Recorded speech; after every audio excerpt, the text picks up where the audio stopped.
segment of the show today. The guest is Dr. CPoe2.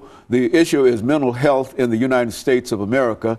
And of course, Dr. Poe, before we so abruptly interrupted you during that end of the first segment, let's pick up where we left off dealing with violence and some of the other things that you say contribute to mental health in the United States. I think you were talking about the Satcher study before we had our break. Right. He recognized that mental illness is a major public health concern and did a very exhaustive study. And the conclusion is that we need to give more attention to the mental health of the nation.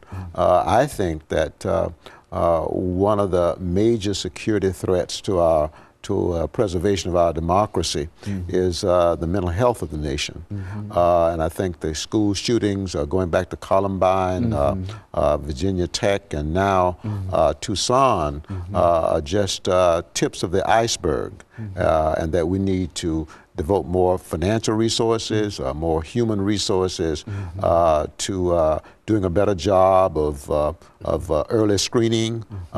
We need to do a better job of utilizing the resources that are available to help persons feel better about themselves.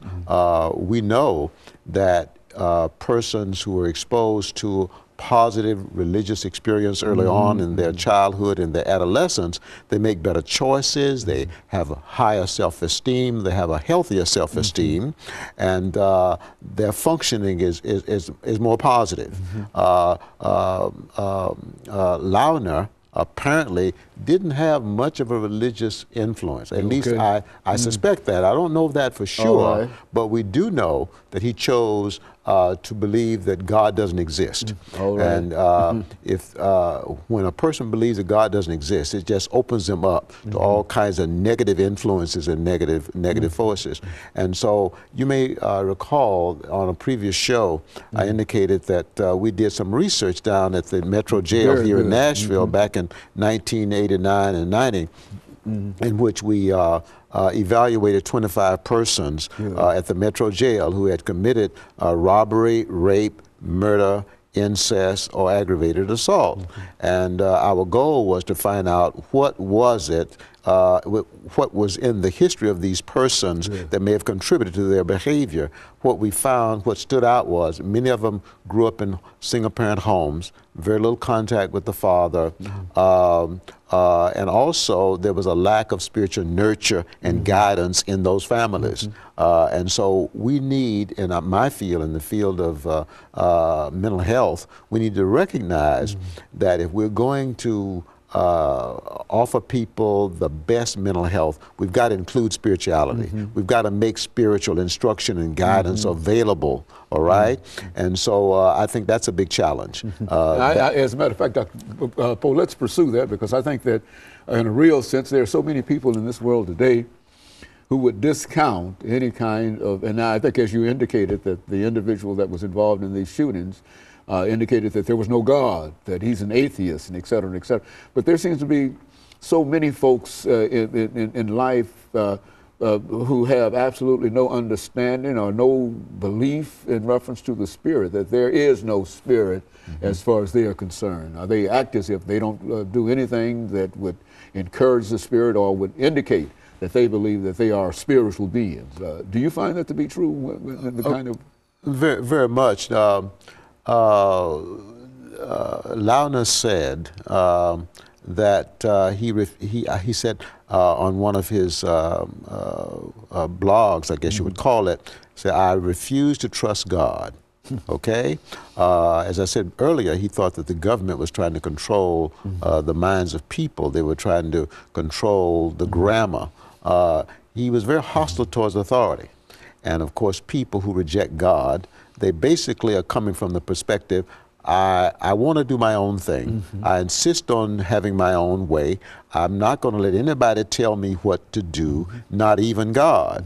And so that kind of belief system becomes the basis of a self-centered belief system, and that opens a person up to a whole lot of negative influence, as I said before. One thing it does is, if I have a self-centered belief system, one of the byproducts of that is despair or deep grief.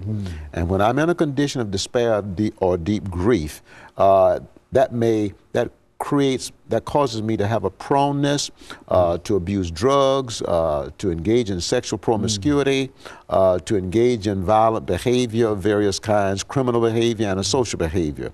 So I'm convinced that Jared Lee Loudner was suffering and probably still is in a condition of despair related to his self-centered beliefs. An expression of that self-centeredness was his refusal to acknowledge the reality of God and his hostility towards authority. Very hostile towards religion, very hostile towards the government. He saw these entities as imposing upon his quote-unquote freedom to do his own thing. And so that's a major problem, is that so many people today, especially young people, are determined to have their own way, to do their own thing, and that's violence. Whenever I want to do my own thing and have my own way, and I don't want to accept the authority of another person or the authority of God for sure, then I have become violent. And I think you've also indicated, Dr. Poe, that gang involvement and gang membership and et cetera, perhaps not all, but that could also be an indication of depression, despair, and a real problem in terms of human life. Very much so. Gang activity, as I said, sexual promiscuity, drug and alcohol abuse, domestic violence, assault, criminal behavior.